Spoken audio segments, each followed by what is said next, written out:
Hello students, today we are going to cover an important chapter of class 6th social science, which is chapter 9, family and community. Now before starting the chapter, let me introduce myself a little bit. So I am Raghav Daksh, currently pursuing history honors from University of Delhi, College of Vocational Studies. Now, let's start our chapter with the topic importance of family. So, family is the oldest and most important part of society. Nearly everyone is a part of family, and families create the foundation for communities and countries. So, basically, a society is formed by different families staying together, living together in a country. And families sort of create a foundation for different communities. So there are multiple communities, and we'll talk about it later. But these communities are formed and they create countries. Now, different kinds of families exist in India. Joint families include many generations living together, like grandparents, parents, uncles, aunts, brothers, sisters, and cousins. So, basically, joint family is like a big family where everybody stay together. And now there is nuclear families. Nuclear families have only parents and children, or sometimes one parent and children. Families shape relationships. Indian languages have many special words for family relationships, a lot more than English, of course. For example, words like bua, chacha, nana, nani in Hindi refers to specific relatives. So we, kind of give nicknames, or you can say the term to every, family member. So they refer to specific relatives. Most Indian languages do not have a separate word for cousin. That's because cousins are treated as brothers or sisters, showing how strong family bonds are in Indian families. Roles and responsibilities. Families work together. Family members show love, care, and help each other by sharing responsibilities.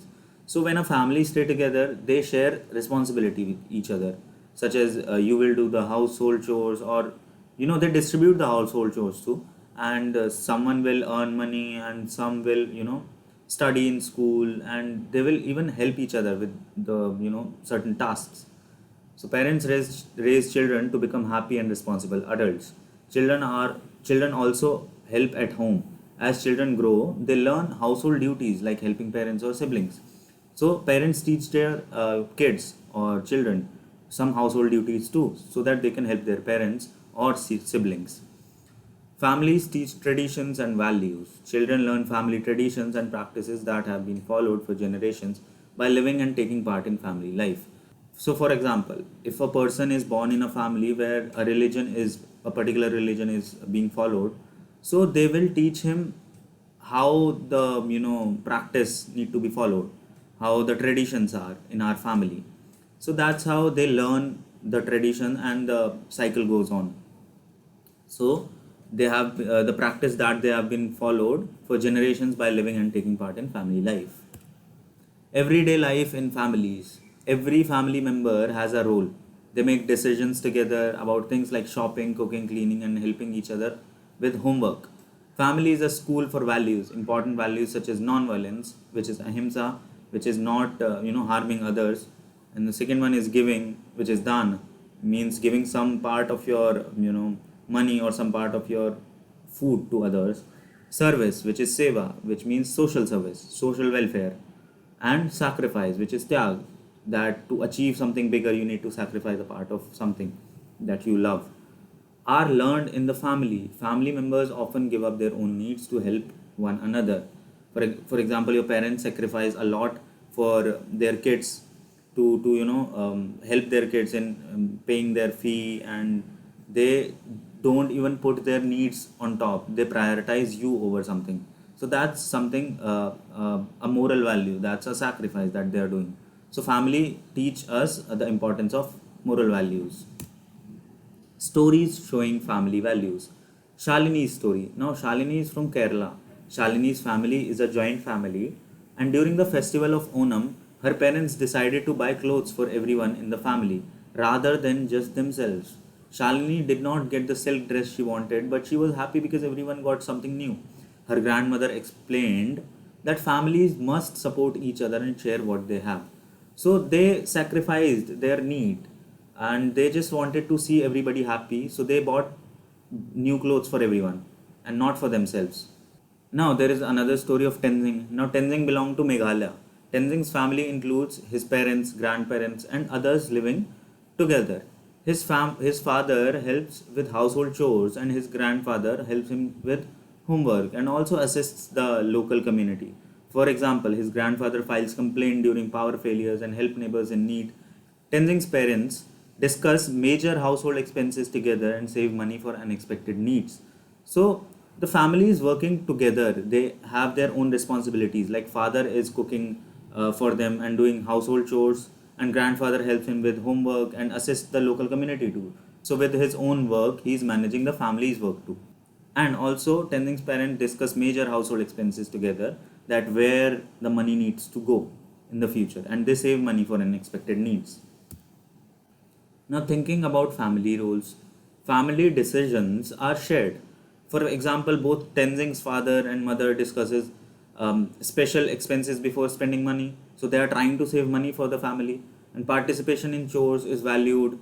Tenzing feels good about his father joining in household work, showing equality in responsibility. So it is easier for them to manage every work because they are distributing the responsibilities, every responsibilities, and they are not telling one person that it is your responsibility to do a certain task. Now, grandparents play supportive roles. They share stories, help grandchildren, and take part in community service, making the family stronger. Types of families: joint versus nuclear. Joint families have more members living together. This offers more support, shared values, and traditions. And nuclear families usually have fewer members. Modern life sometimes make couples choose nuclear families for privacy or convenience. Both types have advantages and disadvantages. Joint families provide support. Nuclear families might allow for more independence. So each family has its own pros and cons. Depends on what is comfortable for the people. Now, meaning and role of community. A community includes families and people who live together or share common interests. Communities are formed for many reasons, like celebrating festivals, organizing weddings, and helping each other in day to day life. So, a community includes families, as I told earlier, that families create the communities, create a foundation for communities, and people who live together or share common interests. Communities are formed for many reasons, like celebrating festivals together, organizing weddings, and helping each other in day to day life. Even if multiple families are living in a place, they also create a community. Rural and tribal communities often share resources. They have rules, sometimes unwritten, for sharing water, grazing land, and forest products. Each member has duties, and if people do not help, the community will not function well. So they distribute the responsibilities, and they sometimes they are unwritten rules for sharing water, grazing land, and forest products, but they know that how the society works, how the community works. Real life examples of community support. Bhel community. Now it is present in Jhabua, Madhya Pradesh, when their region suffered water shortages. The Bhel community planted trees, dug trenches, and built water harvest structures. They did this as a duty to their community and the environment without expecting anything in return. So they were not expecting anything. They were just doing social welfare. They were helping each other because everybody was suffering from water shortages. And for example, another example is the Chennai floods in 2015. During the emergency, spiritual and religious groups cooked and distributed food, showing how communities can help each other in times of crisis. Community in cities, for example, residents welfare associations create rules together for cleanliness, waste management, and pet care. These associations depends on other groups like shopkeepers and municipal workers, highlighting interdependence in communities. So everybody is interdependent to each other, and people help each other in the time of crisis, and even when people are suffering. For example, water shortages, and emergency is food emergency is there, famine is there. So everybody helps each other because they have a certain community, and they do not expect anything while helping in return. Broader understanding of community. Community has many meanings. It can refer to groups by religion, region, job, or interests. For example, Mumbai's Parsi community, Kerala's scientific community, or a school's art club. So communities are different aspects, different areas where people can create communities. Now, school also has communities. For example, students belong to different communities in schools such as class groups, sports club, and drama societies or national cadet corps.